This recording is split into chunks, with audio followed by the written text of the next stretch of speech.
গর্ভাবস্থায় delivery date কাছে আসতে না আসতে প্রত্যেকটা প্রেগন্যান্সি মায়ের ক্ষেত্রে সবচেয়ে বেশি যে টেনশনটি থাকে সেটি হলো ডেলিভারি নর্মাল হবে নাকি সি সেকশন হবে, কি করে বুঝবো? দেখুন, আপনার ক্ষেত্রে নর্মাল ডেলিভারি হওয়ার জন্য প্রথমত যেটি হওয়া প্রয়োজন সেটি হলো জোড়ার মুখ খোলা প্রয়োজন। এক্ষেত্রে আপনার ক্ষেত্রে জোড়ার মুখ খোলা শুরু হয়েছে কিনা কি করে বুঝবেন? কোন সময় থেকে জোড়ার মুখ খোলা শুরু হয়, এই পুরোটাই বিষয়ে আজকে ভিডিওতে আলোচনা করব। নমস্কার বন্ধুরা, দেশকোণ পঞ্চম আরেকটি নতুন ইনফরমেটিভ ভিডিওতে সবাইকে অনেক ওয়েলকাম, অনেক ভালোবাসা। প্রতিদিনের মতো একটি ইনফরমেটিভ ভিডিও শেয়ার করতে চলেছি। অবশ্যই ভিডিওটি শেষ পর্যন্ত দেখুন এবং ভিডিওটি ভালো লাগলে লাইক, কমেন্ট, শেয়ার করে আমার চ্যানেলকে সাবস্ক্রাইব করে আমার পাশে থাকবেন। তো চলুন ভিডিও মূল বেশি যাওয়া যায়।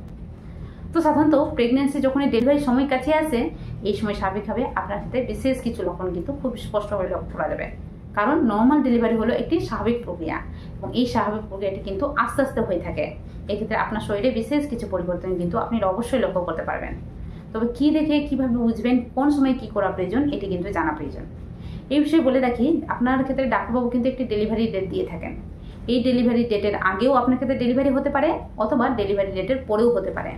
তবে সাধারণত প্রেগনেন্সির 37 সপ্তাহ থেকে 40 সপ্তাহের মধ্যে ডেলিভারি হচ্ছে কিনা অবশ্যই খেয়াল রাখবেন।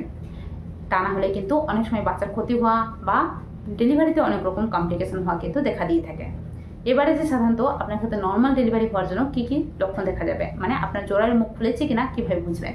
দেখুন, আপনার ক্ষেত্রে যখনই কিন্তু জোড়ার মুখ খোলা শুরু হবে তার আগে কিন্তু যেটা হয়ে থাকে যে আপনার বাচ্চা কিন্তু নর্মাল ডেলিভারি পজিশন বা হেড ডাউন পজিশনে আসে।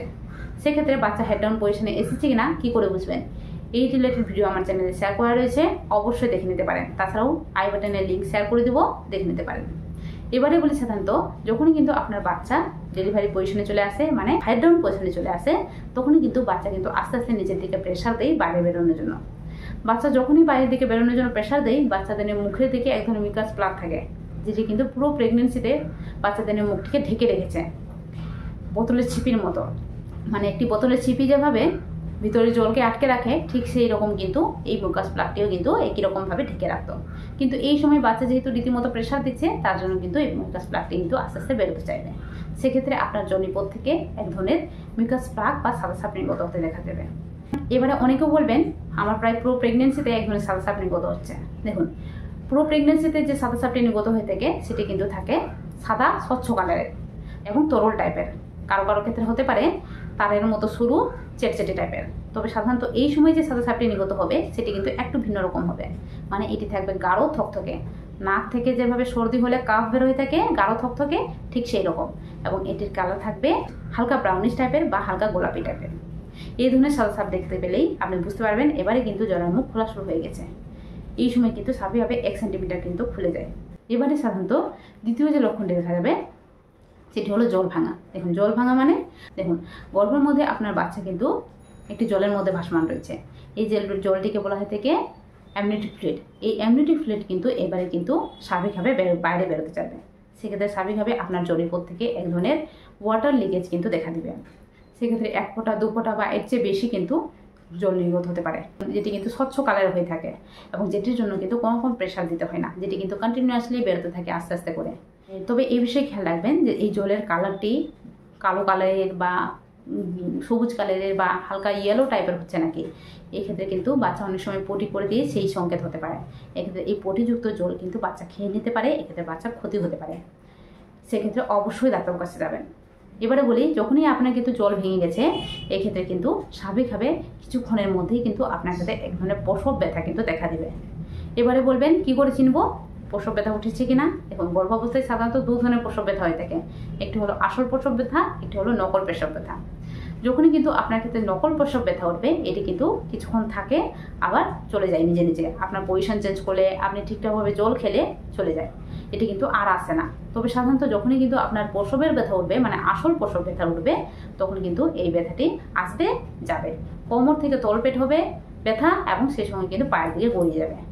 ব্যথাটি যতটা সময় যাবে ব্যথার পরিমাণ আস্তে আস্তে বাড়বে, মানে ব্যথার তীব্রতা বাড়বে এবং সময়ের ডিউরেশন কমবে। মানে 1 ঘন্টার মধ্যে আগে যেখানে দেখাচ্ছিল 1 থেকে 2 বার আসছিল, যতটা সময় যাবে 3 থেকে 4 বার, 5 থেকে 6 বার, এইভাবে কিন্তু আস্তে আস্তে ব্যথার তীব্রতা বাড়ার সঙ্গে সঙ্গে সময়ের ডিউরেশন কমবে এবং আস্তে আস্তে করে কিন্তু আপনার জরায়ুর মুখটি কিন্তু খুলতে শুরু করবে। তবে এই সময় জরায়ুর মুখটি খুলতে শুরু করবে, এক্ষেত্রে একবারে খুলে যাবে এমনটা বলে নিন। এই সময় যত তাড়াতাড়ি সম্ভব রিল্যাক্স হয়ে স্ট্রেস ফ্রি হয়ে ডাক্তারবাবু যাবেন। এবং ডাক্তারবাবু গেলে ডাক্তারবাবুরা যেটা করে থাকেন যে আপনার ব্যথা তীব্রতা বাড়ার সঙ্গে সঙ্গে আপনার কিন্তু জরায়ুর মুখটি বা বাচ্চাদানির মুখটি কিন্তু চেক করে থাকেন। এই সময় সার্ভিক্সের মুখটি দুটো আঙুল দিয়ে চেক করে থাকেন এবং এই সময় দেখা হয়ে থাকে যে বাচ্চাদের মুখটি কত খুলেছে। আপনার ব্যথার তীব্রতা বাড়ার সঙ্গে সঙ্গে জরায়ুর মুখটি কিন্তু আস্তে আস্তে করে খোলা শুরু হয়। যখনই কিন্তু 10 সেন্টিমিটার পর্যন্ত খুলে যায় বা 9 সেন্টিমিটার পর্যন্ত খুলে যায় তখনই কিন্তু ডাক্তারবাবুরা লেবার রুমে নিয়ে যেয়ে থাকেন। লেবার রুমে গিয়ে যখনই আপনার তীব্রভাবে ব্যথা আসে সেই সঙ্গে কিন্তু আপনার ইউটেরাস বা যোনিপথের কিন্তু কন্ট্রাকশন শুরু হয়ে থাকে। সেই সঙ্গে বাচ্চাও কিন্তু নিচের দিকে পুরোপুরি প্রেশার দেয় বাইরে বেরোনোর জন্য। এই সময় ডাক্তারবাবুরা বলে থাকেন ব্যথা আসার সঙ্গে সঙ্গে আপনাকে পুশ করতে। এই সময় নির্দিষ্ট নিয়মে নির্দিষ্টভাবে পুশ করলে বাচ্চা কিন্তু খুব সুন্দরভাবে ডেলিভারি হয়ে যায়। এই সময় কিভাবে পুশ করবেন, কিভাবে পুশ করলে বাচ্চা খুব সহজে ডেলিভারি হবে সেই রিলেটেড ভিডিও চাইলে অবশ্যই কমেন্ট বক্সে জানাবেন, ডিটেলস যেভাবে শেয়ার করবো। তাছাড়াও আপনি যেভাবে পটি করতে বসছেন পটি করার সময় যেভাবে জোর দেন ঠিক সেই রকম কিন্তু চেষ্টা করবেন।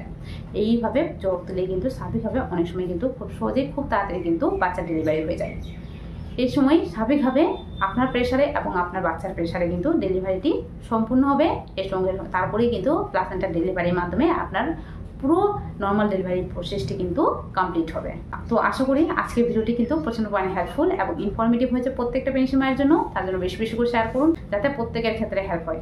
এবং অবশ্যই ভিডিওটি ভালো লাগলে আমার চ্যানেলকে সাবস্ক্রাইব করে আমার পাশে থাকবেন। দেখা হবে আরেকটি নতুন ভিডিওতে। আজকের জন্য টাটা, সবাই ভালো থাকবেন, সুস্থ থাকবেন, সাবধানে থাকবেন।